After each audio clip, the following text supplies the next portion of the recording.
Before returning to her alma mater ahead of the 2022 season, Kayla Trainer spent 4 years as an assistant with Boston College.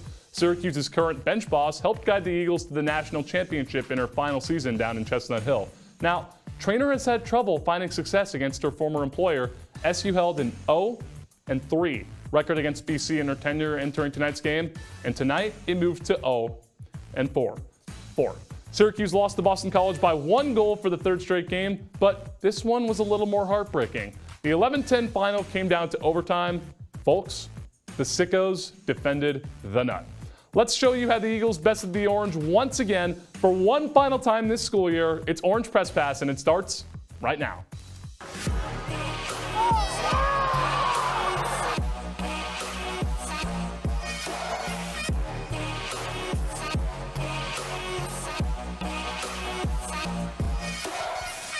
Another season, another heartbreaking loss to Boston College for Syracuse women's lacrosse.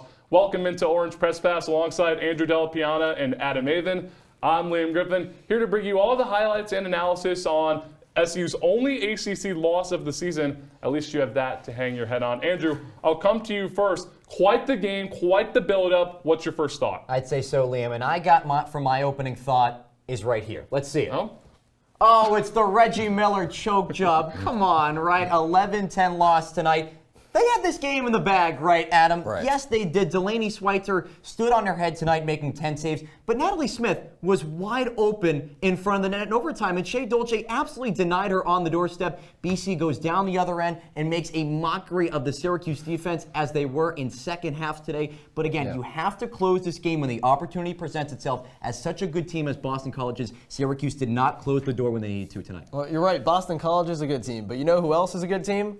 Syracuse. They lost by 1 goal in overtime. That's why my first thought is you got to forget it. This game does not matter. Guys, we forget. I feel like this point has been lost even through tonight's game. Syracuse locked up the 1 seed in the ACC tournament. This game against BC didn't really matter because BC lost to Virginia last week, who's also a top 5 team, right? So we look at the ACC standings right now. This kind of helps out Syracuse, right? BC now, they're the 3 seed in the tournament, which means if these two teams need to face again, they won't play until the final. That gives Syracuse some time to regroup and get ready before maybe another tough challenge against the Eagles later on. Man, Boston College really has a thing for spoiling perfect seasons. SU's regular season last year, SU's ACC regular season this year. Let's take a look at how Boston College ripped out Syracuse's hearts, seemingly for the bajillionth time. SU and BC in the regular season finale in Chestnut Hill, a rivalry as old as time, and the road team would get on the board first in this one. What a pass from Emma Ward, what a shot from Olivia Adamson to make it 1-0 SU. But just a few minutes later, Boston College bounces back. Belle Smith, one of 2 goals on the game, knots it up at 1. BC's second goal was a little weird. Shot save, another shot save, ball loose. What? How did it end up in? Coco Vandiver kicked it in the net. That's how BC gets a 2-1 lead. But just a few seconds later, Emma Tyrell's lone goal of the game and 15th of the season knots it up at 2. Into the second quarter now. BC turns it over. Olivia Adamson makes him pay. A 4-2 Orange lead. But just like that, remember this name, Cassidy Weeks finds the back of the net. Eagles down by just 1, but it was a low-scoring second half. Natalie Smith makes it 5-3. 8.5 to go. That was the last goal of the first half. Andrew, Delaney Schweitzer is a big reason why, but she wasn't so good in the second half. Yeah, I'd say so. 6 first quarter saves, 7 in the first half alone, but that all changed in the final 30 minutes, Liam. Schweitzer, 7 saves in the first half, just 3 in the second. Wound up saving 10 shots on the day. But this game turned into a real roller coaster in the second half. Back and forth we went. No team held a lead larger than 2 at any point in the game. Adamson ties it up at 8. SU took a 9-8 lead, but wouldn't you guess, Boston College ties it up at 9. It's going to be Rachel Clark, their leading scorer, came into the game with 54 goals, knocked it up at 9. Under 4 minutes to go, Savannah Schweitzer, clutch. What a diving shot to put the Orange up by 1, but Adam, it did not last. This is an eerie, similar feeling to the Orange's end of the fourth quarter last year against BC. It went down to the wire. BC forced overtime, and ultimately, Liam, they won that game. Rachel Clark had a hat trick in the fourth quarter, ties the game at 10. SU had the first possession of overtime, didn't score, and Cassidy Weeks makes the Orange pay. 11-10 the final. Weeks, a hat trick on the season. Boston College beats Syracuse once again. And Andrew, I can't help but feel like this is very much a blown opportunity. What did Olivia Rodrigo say in that song? Deja vu. Do you remember this game last year? 8-7 in the 2023 Final Four, and then you go to SU Soccer Stadium last year. SU is right there with Boston College, but they can't seem to finish the job. I mean, look, Emma Ward right there. You see it, 2 goals, 1 assist. If last year, Emma Ward was that person who stepped up in those big games, right? When Megan Carney or Megan Tyrell, the 2 stars from last year, were being guarded very closely, right? Because we know how good BC's defense can be, but Emma Ward, even with 2 goals, felt like she was a little bit quiet tonight. We want to see the bigger players step up in those moments because that is what's going to make the difference against some really more difficult ACC opponents like BC, Andrew. BC, a very good ACC opponent. And to bring us some more perspective on this game, our women's lacrosse beat reporter Rahill Jaiswal has joined us across the studio. Rahill, great to see you, my friend. But what's not great to see, this SU's 3rd overtime loss of the season. You think back to Maryland, Stony Brook, now Boston College. Why does this team continue to struggle in the extra frame? Well, Liam, it's pretty simple. It's the simple little things that are giving SU all the problems. Let's dissect their 3 overtime losses.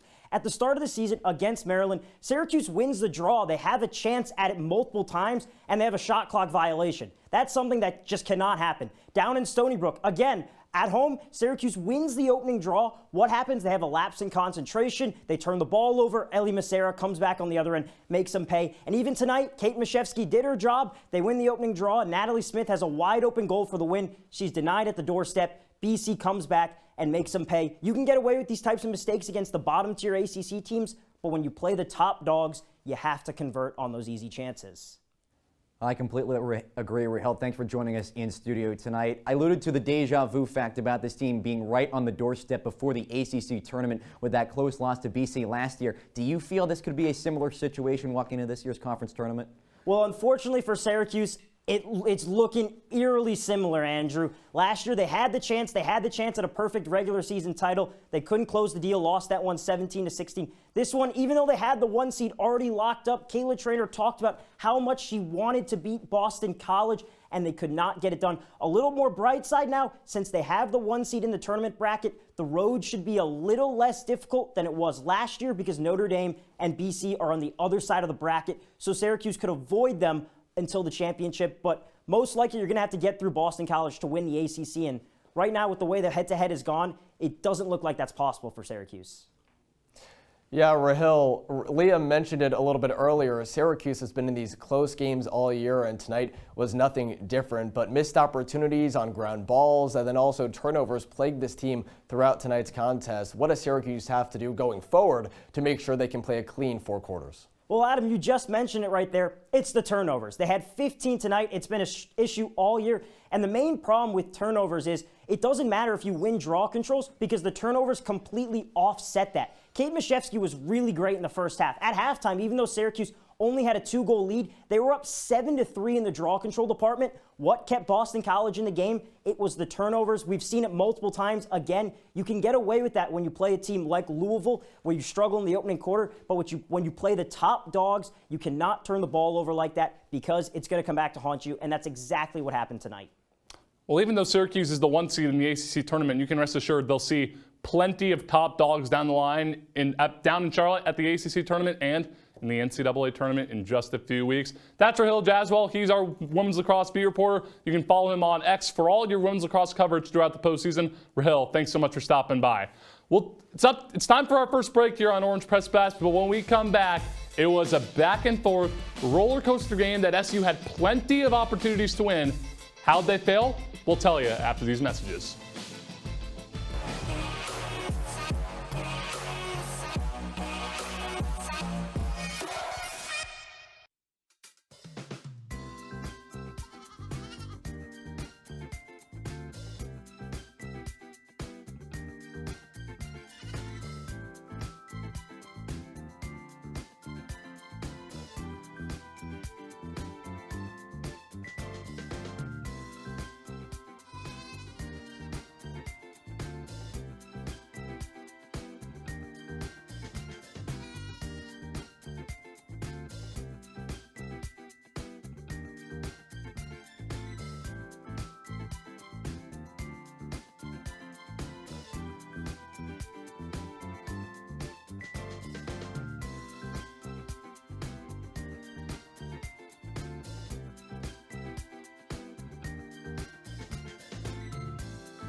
Thanks for hanging out with us tonight on Orange Press Pass alongside Andrew Della, Piana, and Adam Avin. I'm Liam Griffin. Syracuse women's lacrosse falls in its regular season finale to Boston College 11-10. The Orange dropped to 12-4 on the regular season. Still not a bad mark per se, but defensively, guys, the Orange held the Eagles to just 3 goals in the first half. Second half onward, different story. 8 goals after halftime. First time the Orange defense has given up 10-plus goals since the Louisville game back on March 30th. Andrew, I understand that the Eagles are a much better opponent than your Clemson or your Pittsburgh, but you still wanted to see consistency over a full 60 minutes tonight, right? I absolutely did, and because that first half was fantastic, holding the number 3 scoring team in the country to just 3 goals out, and you think this game could be a blowout by the time Syracuse gets to the third quarter, because that's when they dominate the most, have over a 25-goal differential in that third quarter. But the second half, it was a completely different story. Why is Rahill Clark, the best player on Boston College, getting free runs to the cage? Nobody is guarding her, leaving Delaney Schweitzer out to dry there, and Syracuse just not stepping up on the 12-meter arc, leaving a lot of room in the middle of that zone for BC to completely take care of business. And a big reason why they came back in this game, because the offense was firing on all cylinders. Well, you mentioned it right there, Andrew. The middle of where the 8-meter is, wide open, right in front of the crease, was wide open for almost all of the game. And look, I'm not going to hold it all against Syracuse. Their defense has been very good all year, especially after that slow start when some of their injured players from last year came back. But 8 saves in the first half, 2 saves in the second half.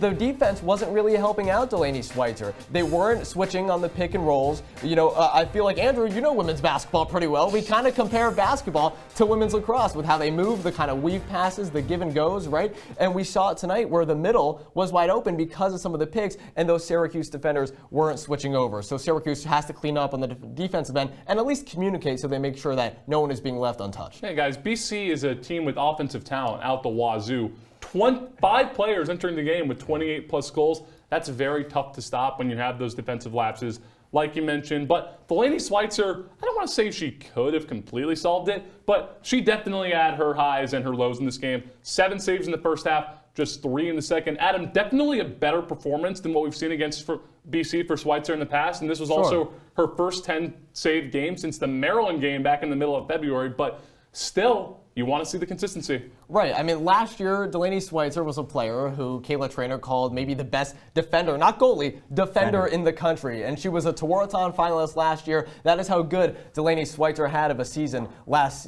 year. But this time around, it hasn't been so great. And we've seen the struggles. Only 4 games in double-digit saves. It hasn't been there almost every time last year. No matter the opponent, if they were a top 5 or one of the worst teams, you felt like she was getting 10, 15 saves, breaking a career high every game. And today in the first half, she kind of looked like her old self, right? She was playing really good against a loaded Boston College offense. And in the second half, I know I mentioned her defense wasn't helping her out, but you don't want to see that in the second half. You need to be able to step up and make those plays, especially if you're as highly touted as a goalie, as Kayla Trainer says. And coming off of an ACC Goalkeeper of the Year campaign for Delaney Schweitzer, she's really bounced back in the second half of this year. She wasn't really talked about in the first half of the year because her save percentage dropped 10% in the first 10 games of the year. But the fact that she's able to play as well as she is right now, I mean, look at those Cornell and Clemson games. Yeah, those aren't your cream of the crop opponents, but putting north of a 50 save percentage against some really talented, not Cornell and ACC teams, but you look at Clemson and that source,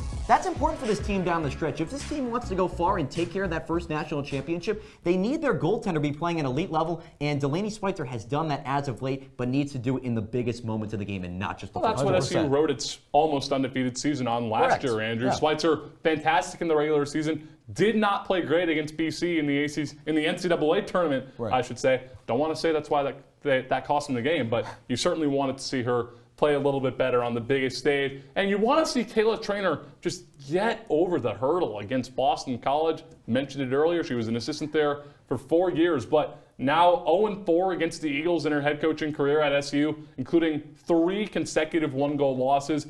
Andrew, why can't she solve her former employer? Well, you said 0-4, right, Liam? That's not very good. That's a 0-win percentage against your former employer, and that's got to be better, right? She was brought in to win this team a national championship, but is that really good to coach against such a touted program? We talked about the 2023 Final Four. It needs to win games like this to take Syracuse back to that national championship game.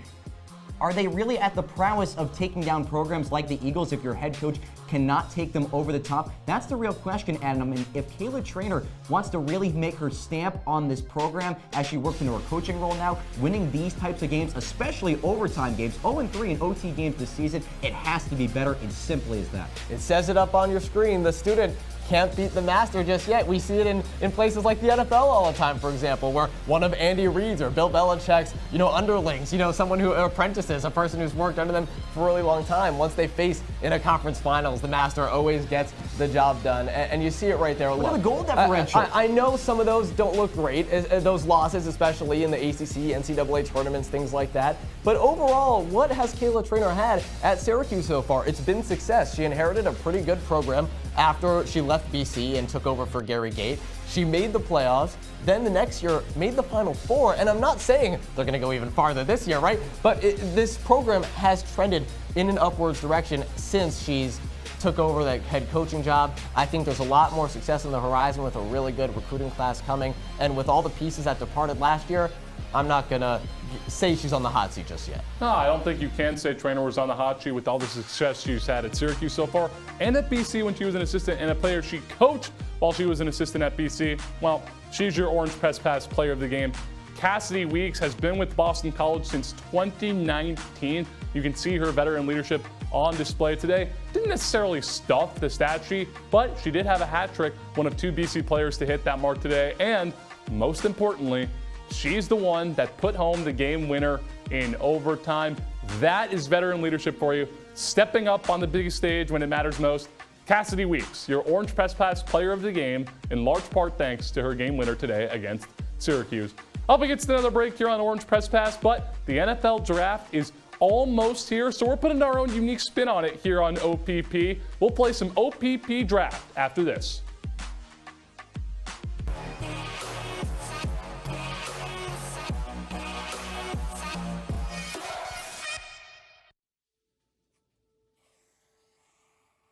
Dad?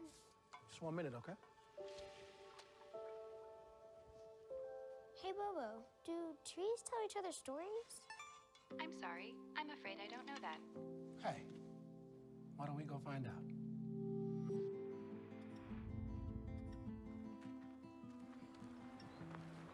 Listen. Do clouds take naps? I couldn't tell you.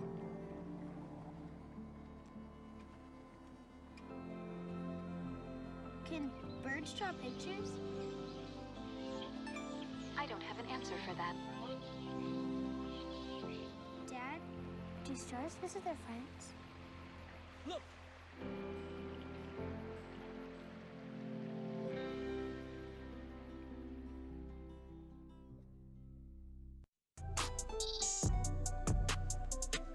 I'm an actor in an ad that was given 12 seconds to remind you that if you're high, just don't drive. Because if you feel different, you drive different. It's illegal to drive high everywhere anyway.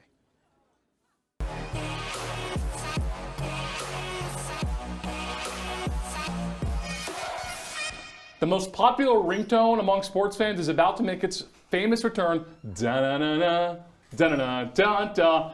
OPP Draft. Andrew Del Piana, Adam Avin, Liam Griffin here with you, breaking down Syracuse's 11-10 loss to Boston College to close out the regular season. And I've got 2 noted draft experts right here. So we're going to play a little spin on that with Syracuse women's lacrosse entering the postseason. They each get 3 picks. They need to decipher what is the best possible team of 3 the Orange can have going into ACC tournament play. You guys ready? Let's dance. Well, they do dance a lot. Well, I just dance, when you play the music. Yeah, So do a little boogie when you play that little jingle. But no, we'll start with the attackers. A lot of deserving candidates. Olivia Adamson, Emma Ward, Peyton Rowley are a few names that have come to mind that have really spearheaded the SU offense this year. Andrew, you won the coin flip, so you get first pick. I did. So I'm going to go with Peyton Rowley, who has really come on the scene this year for SU. Career highs in points, goals, and assists. Only played 14 games last year, Adam. Has really come on the scene when Syracuse didn't have a real true scoring option entering this year with the graduation of Meg Carney, Meg Tyrell, Olivia Adamson. We knew she was going to be great, but we needed to see someone that was really going to step up and be an unsung hero as right. Peyton Rowley has filled that role perfectly, has scored in the last 9 games, not including today. She was really held down by the number 3 scoring defense in the country in BC today. But if this team wants to take it to the next level, Peyton Rowley is going to have to be that big contributor that SU is looking for. Well, you mentioned a couple players when you were talking about Peyton Rowley. She's had a good year, I give you that. But someone who's had a better year, maybe the best year on the team and most impressively, is Olivia Adamson. You know, you mentioned Megan Tyrell there. Who has replaced Megan Tyrell flawlessly? It's Olivia Adamson when you think about it. She's a player you can put anywhere on the field, whether that's in the draw circle, as a midi, as an attacker, where she's really thrived this year and at this position in our draft here, right? She leads the team in points. She's a top 2 in goals and assists on the team. I mean, not only is she facilitating the offense, but she's doing it all. I think 44 goals is the thing that stands out for me, and 77 shots is definitely way more than what she had last year. Olivia Adamson has filled the role, and I think, you know, when you talked about the offense last year with Meg Carney, Meg Tyrell, Sierra Cocker, all the pieces that they had, a very loaded offense, defenses like Boston College, which were really good, had to choose. Do I guard this player? Do I guard this player? Because you knew they were going to score. But I mean, now they have to choose, do I guard either of the Emmas? Do I guard Olivia Adamson? I think Olivia Adamson has had the most impressive season as an attacker. Olivia Adamson definitely came into the season with more gravitas than Peyton Rowley did, which makes her performance even more impressive this season. I'm not declaring a winner now, but I should say, I forgot to mention earlier, once you both have your teams, I'm going to decide which one is better. You're going to give your draft grades. It's the Bill Belichick GM. Yeah, right. Oh, my. The loser has to do the whip on camera. That's fine. Oh, okay. I do that off camera anyways. All right, we'll do yes, he does, and he does it very well. Midfielders up next. A lot of deserving candidates there as well. Emma Tyrell, the best draw control specialist in the history of the program, and Kate Mashevsky. Adam, you've already got Olivia Adamson. Who are you adding? I'm going with a player you might not think of, because I know that last year they weren't a starter on the team, but this year it's Natalie Smith, and she's a midfielder that I've been most impressed with, the one that I'm drafting here in our second round, I guess, if you want to call it that. She's a Swiss Army knife, right? I mean, you could put her, help her out with the draw unit. Not only has she been a huge help with Kate Mashevsky, especially her slow start to the year, making sure that they corral some opportunities right from the draw, but then also scoring goals. I mean, tonight she had a couple herself, 30 goals on the season so far. Not only has she surpassed her point total the past 2 seasons, but she's probably going to get close to doubling it this year. Natalie Smith has been a superstar for the Syracuse offense and has been an instrumental part to their 9-game win streak that ended today. Yeah, that's all great and such, but look at the WNBA draft. Who was the number 1 pick this year? It wasn't Deasia Fair. No, it was not. It was Caitlin Clark, and it was undisputed. So I'm going to go with the undisputed number 1 on this team and go Emma Tyrell, reaching her 2nd consecutive season with 50 goals. She's just 3 ways from reaching a career high. She was named the Towarton nominee list this year as she continues to get better and better this season. She only had 6 goals in the first 4 games. She's up to 50 now by the end of the regular season. You got to go with the best player on the team. That's Emma Tyrell. There's no doubt about it. And just like Caitlin Clark, she can put the ball in the hoop, the net, whatever you want to call it. The Emma Tyrell, Caitlin Clark comparisons are just insane. Come on. I mean, I'm not saying it's a She's bad. a goal I'm not scorer. saying it's a bad comparison. Bucket getter. I'm not saying it's a bad Bucket getter. comparison. Just saying it's a little crazy. But you've got Peyton Rowley, you've got Emma Tyrell, and you have Olivia Adamson and Natalie Smith. We'll end it with the defense. You can look at a player like Casey Benoit, Towarton nominee Katie Goodale. Andrew, one of those two or an unsung hero? I'm going with the freshman in Casey Benoit, someone who Kayla Trainer calls one of the best defenders on this SU team, right? She's 19 years old. She's not supposed to be the best defender, right? That's what Kayla Trainer said at the beginning of the year. I'm not going to go against the head coach's orders, but the fact that she has really stepped into an important role, she's got double digits in ground balls and caused turnovers this year. When BC is putting someone of their best player, like a Clark, on that top answer that you might be going for, I like seeing my player in Casey Benoit step up the most, has made an instant impact on this team, right? She started every game. Big reason why Syracuse is 13th right now in caused turnovers. They had 13 today. Casey Benoit has been a huge part of that, and I see her stepping up. And again, she's only a freshman. She's only going to get better from here. And if Kayla Trainer thinks of her so highly right now, I can't imagine what she'll do in her later years here at SU. So you said that she thinks Casey Benoit might be one of the best players on the defense? Yeah. You know who is the best player on the defense? Delaney Schweitzer? No, last year. That was last year. Okay, This all year, it's Katie Goodale, Oh. which also continues to stem from last year. Is there anything that hasn't been said about Katie Goodale that needs to be? Because I feel like we've heard it all this year. People have been singing her praises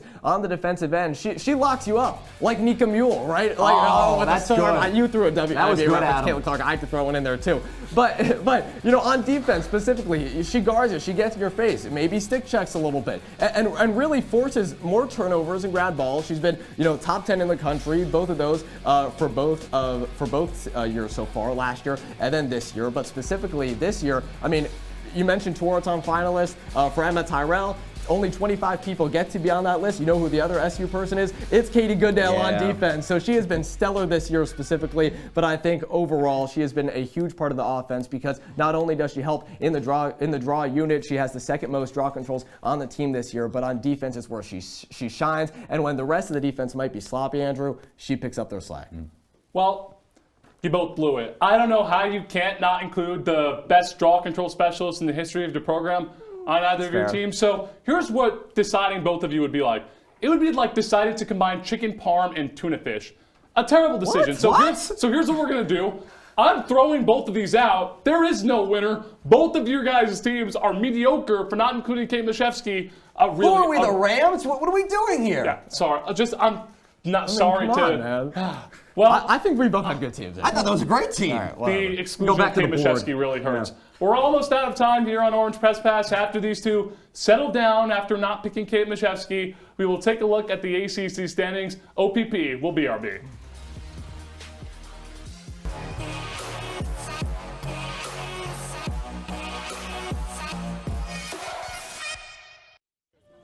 Leaving hot coals improperly extinguished can cause a wildfire. Hey guys, it's Smokey! It looks as if Smokey is going to use the drown, stir, drown and feel technique. After the first drown, a good start.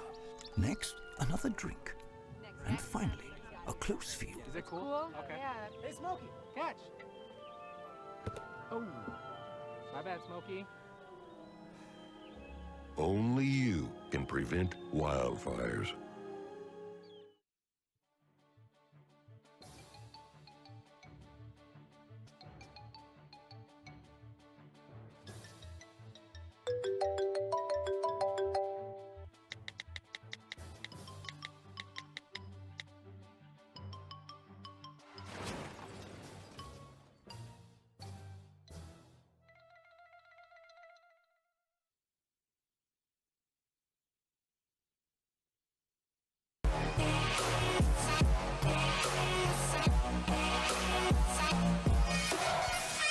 It's almost time to go here on Orange Press Pass. Syracuse lost to Boston College 11-10 tonight. Andrew Della, Piana, Adam Avin, Liam Griffin. Fellas, last game of the regular season. I'll keep it simple. Give me your final thoughts. Well, let's keep it simple, Liam. This was a wake-up call for Syracuse, who've won the last 4 games by a goal differential of +32. But as Rahill alluded to, when you play the big dogs in this conference, you got to take care of victory, and that's got to happen in the ACC tournament if you want to make some dreams happen later in May. Look, my final thought is that you got to learn your lesson. What happened last time, right? They weren't able to get the job done, and then they burnt out. Right now, that can't happen. But, Liam, you know what else I have to say in my final thought?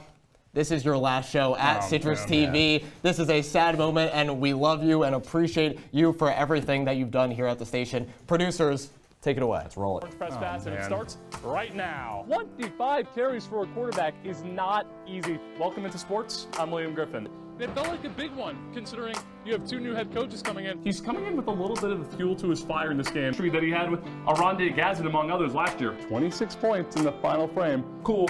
It's not Syracuse, Georgetown. And then right there after them, you got Syracuse. But it didn't go so well. The answer is Gonzaga. Welcome into sports live from PNC Arena. I'm Liam Griffin. But not this season. Look, the 24-25 season comes around, replacing talent. Let's see who else torched Syracuse today. Thank you. Joey Spallina is going to be the focal point for the opposing defense. Double overtime loss to Cornell and a 1-goal nail-biter over North Carolina. Syracuse alive down low today. 16 points and 16 rebounds. Oh, man. I can't thank you guys. I'm trying to hold it back. But no, this has been an unbelievable journey. Thank you so much to everyone who has been part of my time here at CitrusTV. I Can't thank you enough, and I love you all. With Andrew Della, Piana, Adam Avin, everyone else behind the scenes, I'm Liam Griffin, signing off for one final time on Citrus TV.